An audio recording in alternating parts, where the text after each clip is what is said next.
Alright, Reverend Colonel here. Today we're going to change out a heater core in a 1990 F250. Alright, first thing you're going to do is you've got your two hoses here that feed it from the radiator. And what I've done is I have marked them left and right so I don't mix them up. And then if you take you a couple of clamps like this and clamp off those hoses, then you won't have any radiator fluid leak out all over you. After you do that, you want to kind of put them up here a little bit. Anything that's higher than the radiator, of course, gravity, it's not going to come out. So, and you're also going to take your off of the radiator so that way there's no pressure. Just got to loosen it so that there's air and then there's no pressure pushing any of the antifreeze this direction. Alright, so the hoses are off and the heater core is just on the other side of the firewall there, and it is inside this glove box area. And this right here, you've got a part right here you just kind of push in and it comes off. And then this just kind of pops off the hinges.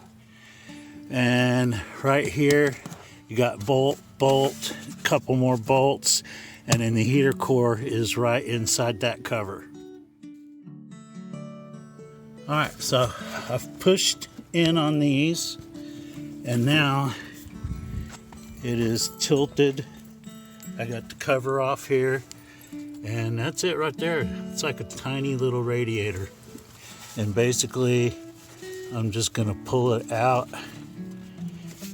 and get it loose and then drop it through the bottom. It'll be the easiest way to get it out, and then put the other one in, just go in reverse. Our heater cores match up. The new one is the one on the right. This one may have been replaced before, unless they were using aluminum in 1990. I am not positive. It really does not look that horrible. Looks pretty clean actually, but I did vacuum out all this stuff not long ago.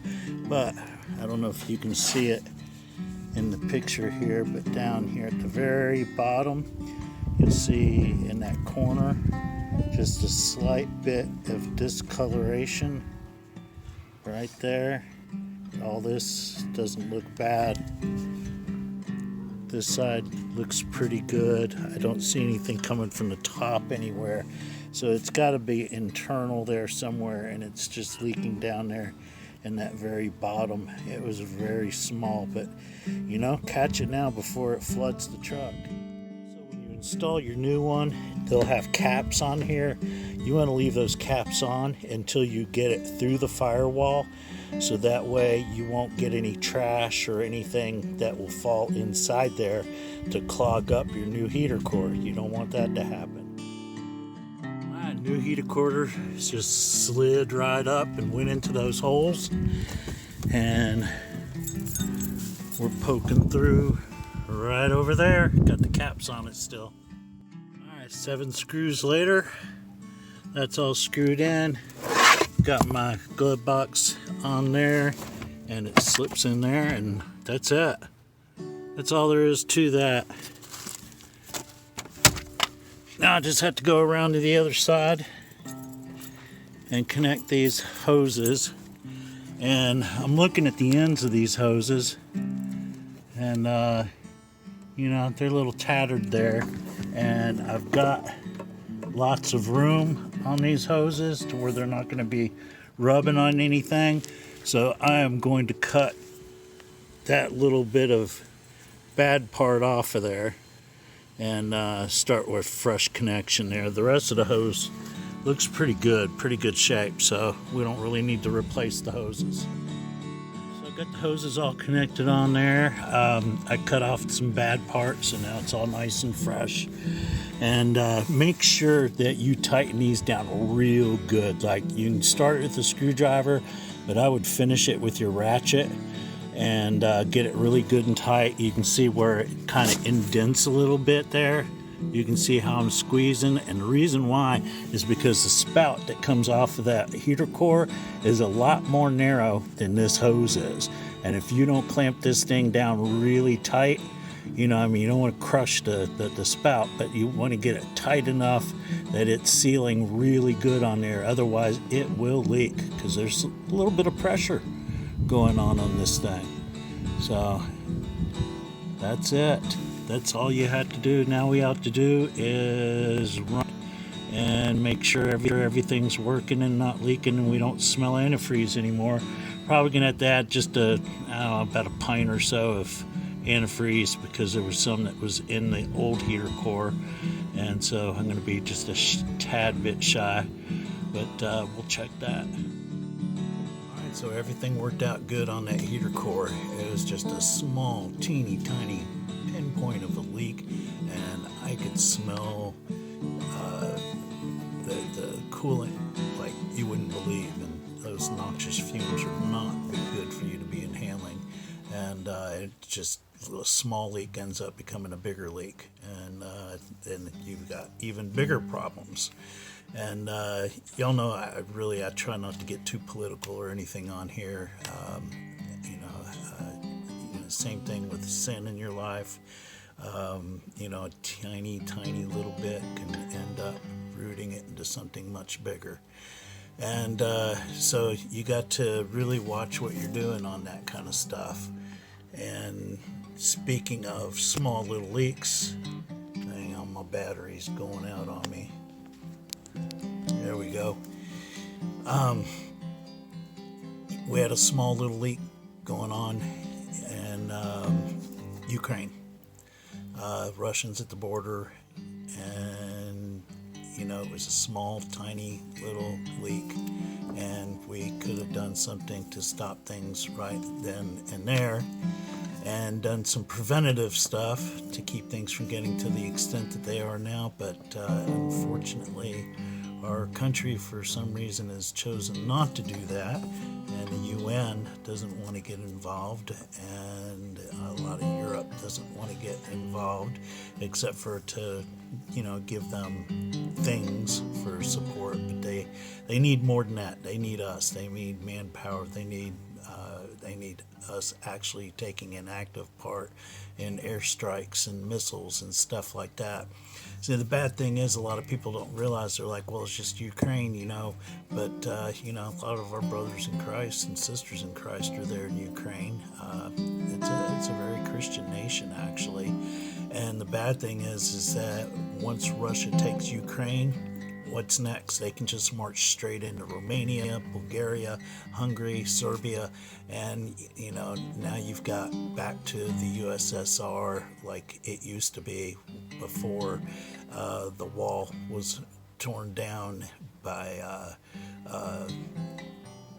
Ronald Reagan, and then later on the Russians just kind of collapsing on their sword there and becoming just Russia and allowing all these countries to have their freedom again.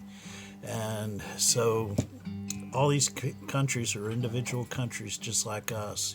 Ukraine, those poor people, they're fighting just like, it reminds me of 1776 here, fighting for their independence.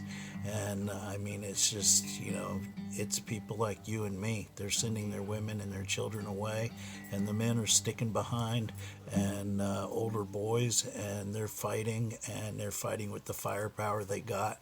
Another reason why Second Amendment is so important here. We need to be prepared and be able to have the type of weapons we need to have to be able to defend ourselves from a foreign threat or even an internal threat. We should always be allowed to have the weaponry that we need, not just little hunting guns and target practice.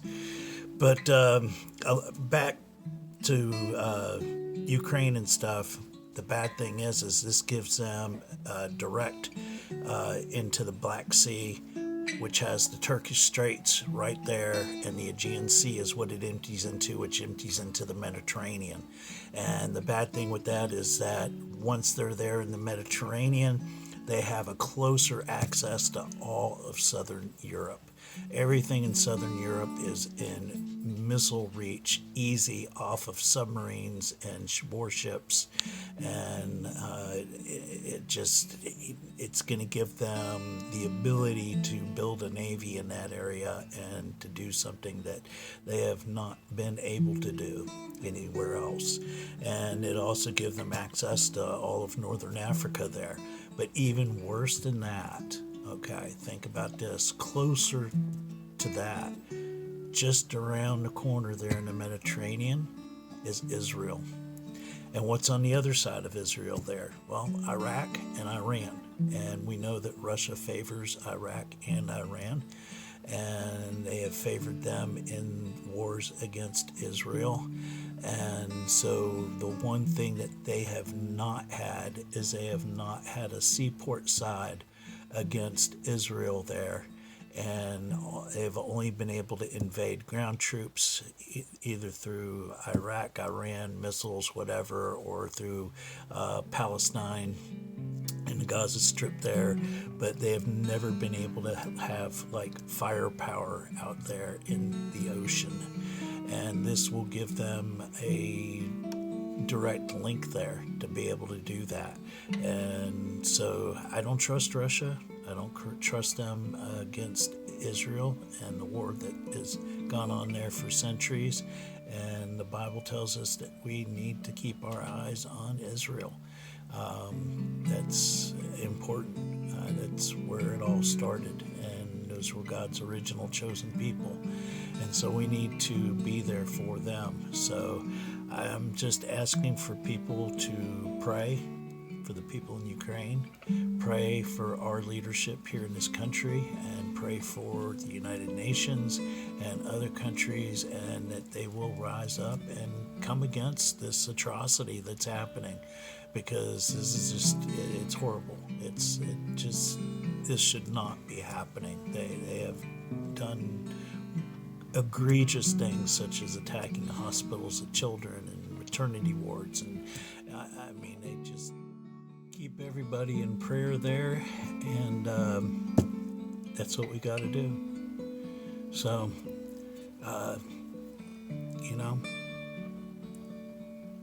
keep your souls clean and your boots dirty. This is the way. Reverend Colonel signing out.